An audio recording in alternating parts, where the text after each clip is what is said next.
Dr. David Frawley, or Pandit Vamadeva Shastri, as he is popularly known, is a recipient of the prestigious Padma Bhushan Award, the third highest civilian award granted by the Government of India for distinguished service of a higher order to the nation, honoring his work and writings as a Vedic teacher, which he received in March 2015. He is the author of more than 35 books in 20 languages worldwide. He has produced definitive texts on yoga, Ayurveda, Tantra, Vedanta, the Vedas, ancient India, and Hindu Dharma. He is at present the director of the American Institute of Vedic Studies and works with Vedic associations worldwide. That's the good news. The not so good news for us is that unfortunately he is indisposed. In fact, he gave us a message yesterday that he is indisposed and won't be able to personally address the gathering even online. So therefore, he has been kind enough to share some videos with us. His subject of wisdom of the Hindu tradition and clash of civilizations is what he is addressing. He is addressing three aspects of this subject. So therefore, you will see three videos which will run for about half an hour. Post which Swami Brahmavidananda will come on and talk to us about the same subject, wisdom of the Hindu tradition and clash of civilizations, for about 20 minutes. Post Dr. Frawley's videos, and then Swamiji will be happy to take questions on both Dr. Frawley's observations and comments on his videos and on Swamiji's thoughts on the same subject. So let us begin with Dr. David Frawley and his videos on wisdom of the Hindu tradition and clash of civilizations. Thank you. Namaste. That was probably one of the best expositions on Hinduism one has heard in a long time, and the conviction of Dr. Frawley is amazing. I mean, his conviction, I guess, comes from a lot of knowledge. Swamiji, over to you. If you can talk to us a little bit about the subject, and also there are already a couple of questions towards the end of your talk. If you can take those questions as well. Thank you. Okay, I thought this would have been my introduction to Dr. Frawley's works if he was here, to see a little bit, very briefly, how nature influences your civilization right at the beginning. When you look at a civilization historically, you find it reflects the nature outside. By nature, I mean the environment, the weather, things like that. Like in India, the weather is very nice. Winters are not that harsh. Rainy season, even though we get flooded out, that's in modern, because our cities are artificially made. Rains are great. Summer is warm and nice for the agricultural products to ripen. It's great. Warm, like nature is warm and giving. So we developed a culture and a civilization which is open, tolerant, warm, welcoming, giving. As against it, when you look at the West, nature is harsh, unforgiving. Winters, frozen out. So you developed a culture which is similar, a civilization which is similar. No culture or civilization has ever come up anywhere in the world without an idea of God. The idea of God will depend upon the maturity of the people. If you're a very reactive person, your understanding of God will be something that is harsh, unforgiving, I alone, nothing else. And that is reflected in many of the Abrahamic religions. Thou shalt not keep any God before me. Both in the Old Testament and in the Quran, similar statements are available. So you have a harsh, aggressive, dominating civilization that comes there. When two harsh forces will meet, there will be a clash. The Crusades lasted hundreds of years, where Christianity and Islam clashed against each other over a single city, Jerusalem. Was more important for the Christians than for the Muslims. But the clash continued for ages. And it was a harsh clash. The tales of degradation that was there will not be found in modern history books. But if you dig deeper, there's enough in the archives to understand all that. So that is one part of it. And then what happens when an aggressive civilization like that clashes with an open, tolerant civilization? What happened in India? We were shocked when the Mughals came in. There was a sense of shock. Why? Because that's not where you expect a guest when he comes in. We have an Atiti Devo Bhava. And here comes a modern horde which also destroys temples. Oh, Swamiji, they didn't destroy any temple. The Supreme Court has accepted that the temple was destroyed. There is enough archaeological evidence in hundreds of temples all over the country. I have seen some of them with my own eyes. Because I don't believe in media reports so much. I believe in checking out a lot of things myself. And I have. So when these things happened, Indians were shocked. Not that we are not good warriors. We never expected a guest who comes in to behave like this. Our fault, not their. They are what they are. So the fight back started only later with people like Rana Pratap, Shivaji, and all. This is something historical that has happened. And as David Frawley was saying in his last few minutes, it's continuing. Breaking India is continuing even today. So what do we do? I mean, the problem we all know. Before I go into the questions, etc., in short, I want to say, what do we do about this? The same thing I did in school with the bullies around. If you see me physically, I'm not a big man. 5.5 feet, barely. 65 kilos. Not a big man. But in school, all the bullies would leave me alone. Why? Because I was into boxing. I was into martial arts.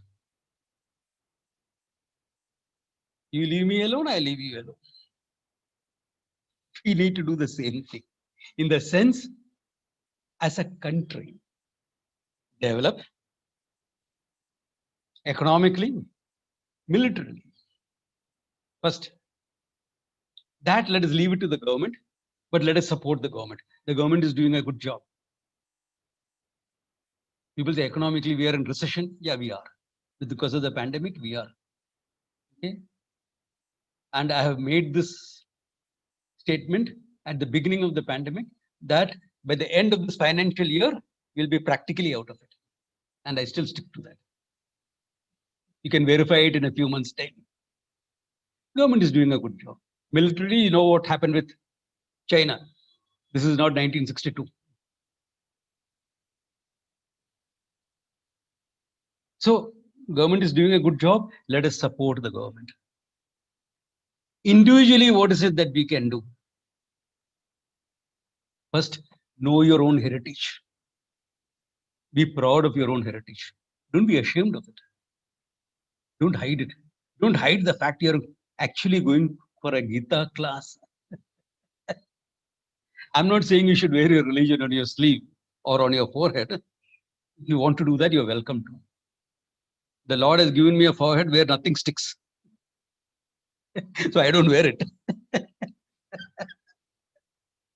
Okay. I don't wear it. It doesn't stick even if I wear. But that apart, be proud of what you are. Not a false pride. Learn about your own heritage. Read books like by Vamadeva Shastri or like Rajiv Malhotra, etc. There are a lot of, listen to videos by Sai Deepak. They're very rational intellectuals. Intellectual Kshatriyas they are. They're rational. Study more in depth will people like Omkarananda, Swamini, me and others. Study more in depth of your own heritage and culture so that individually, when some nonsense is being talked about, you have the authority of knowledge to refute that politely. Yeah, nice. You have that. Support the government in what it is doing. In India now, there is a habit of anything you won't support. Anything anyone does. Want to put a roadway, there are objections. Want to put up a freeway, there will be an objection. Want to put up a thermal plant, there's an objection. Want to put a nuclear, there's an objection. No Indian king ever lost a battle because of the outsider. He lost it because he was betrayed by an insider.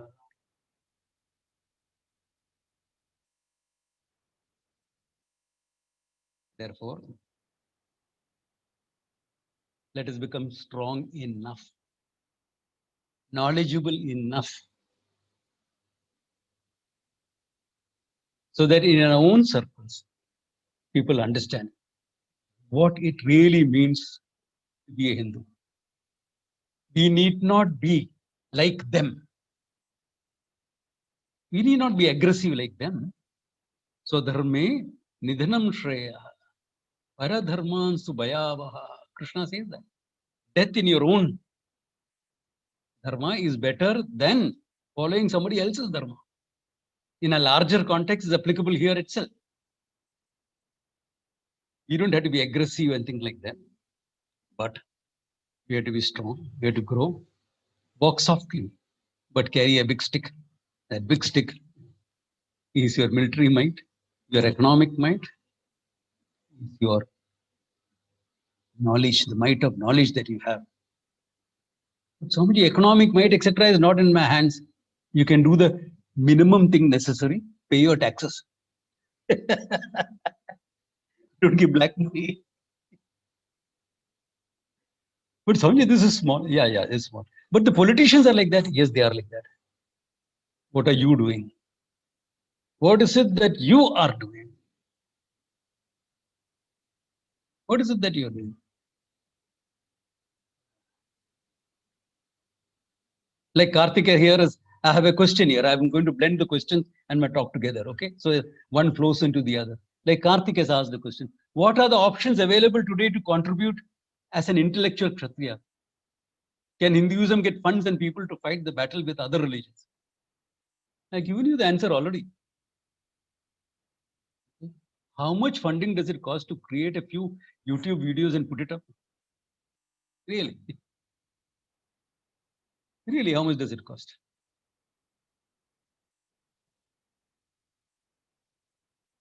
Peanuts. Funding will come. Money will come. In India, there is no shortage of money coming if you tap the right sources. But if you sit at home and expect money to come, even if you have done a Kubera Lakshmi Homa, you have to do something for that, for Lakshmi to walk in. A puja or a prayer is supposed to enhance what you're doing. If you don't do anything, you get nothing.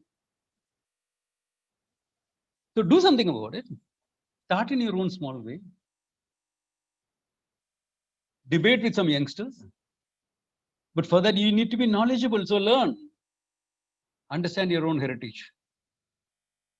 Thanks to these modern scholars, there are books available in English. When I had to understand and study all this, I had to study Sanskrit and read it in Sanskrit.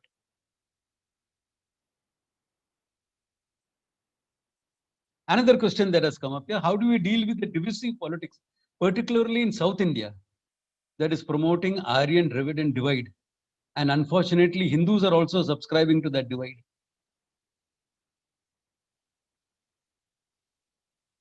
By the name of the person, it seems, it looks like he's a Tambram.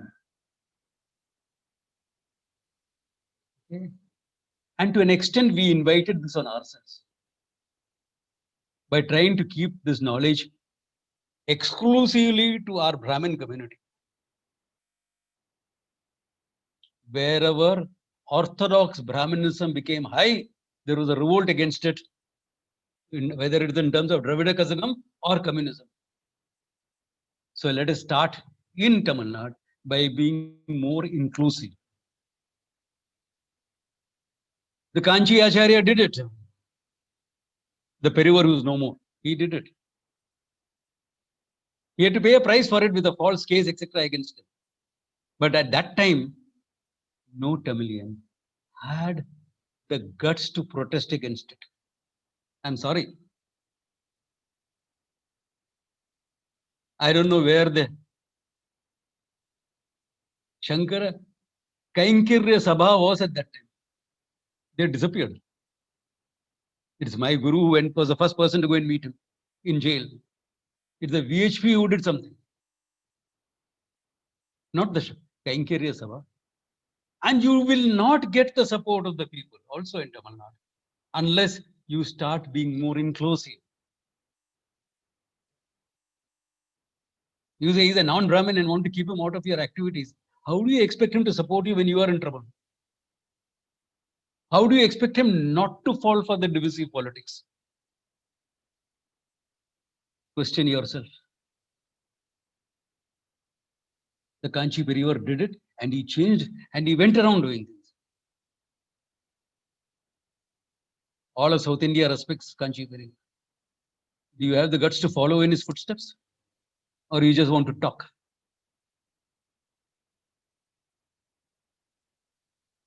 Choose. Talk is cheap. Walk the talk. Walk the talk. Now, the other question that has come up is that the Kanchi Paramacharyas here is likely to have said in one of his narratives that everyone born in this earth are born as Hindus. Then the so-called religion changed. Do you concur with this view through your research? That is the first part of the question. Now, I can't speak for Vamadeva Shastri, though I do understand him well and he understands us well. Okay. But I don't think there is any direct research on this. I think what the Kanchi Acharya meant was that in the beginning there was only Hinduism. Therefore, everyone was born Hindu. Because there is only Hinduism, there is no other religion. Our religion is so old. How old? There is a story of one of the rishis getting fire from the gods. So we are talking about pre-civilizational age, where even fire was not there. But the Upanishads were there. The Veda was there. So at that time, when you're talking about the whole thing, when is it? What is it?